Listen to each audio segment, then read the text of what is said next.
Hello friends, তো আজকে দুপুরের মেনুগুলো তোমাদের সঙ্গে একটু শেয়ার করে দিই। আজকে সোমবার আর সেরকম কিছু রান্না করিনি, কারণ আমার একটু শরীরটা খারাপ দুদিন ধরে।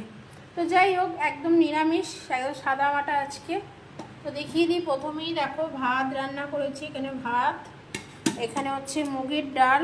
আজকে দুধ নেই খাওয়ার সেরকম, আর সোমবার তো মুগের ডাল করেছি পাতলা করে গরমে। আর এখানে আলু সিদ্ধ করে নিয়েছি, জিরে শুকনো লঙ্কা দিয়ে মাখবো। অন্যদিন হলে পেঁয়াজ ভেজে মাখি, কিন্তু সোমবার বলে আজ পেঁয়াজ দেবো না। আর এখানে হচ্ছে গন্ধরাজ লেবু কেটে নিয়েছি 2 পিস, এই যে 2 পিস কেটে নিয়েছি। আর এখানে আছে পাঁপড় ভাজা। এই দিয়ে আজকে দুপুরে লাঞ্চ করব। আজকে তো খাবার জুত নেই, সোম মঙ্গল নিরামিষ। এই হচ্ছে আমাদের আজকে দুপুরের মেনু। তো কেমন লাগলো বলো, ভিডিওটা যেতে একটু দেরি হবে। আর এই নুন দিয়ে রেখেছি, এটাকে মাখবো। এই হচ্ছে আজকের খাবার। তো কমেন্টস করে জানিও কেমন লাগলো।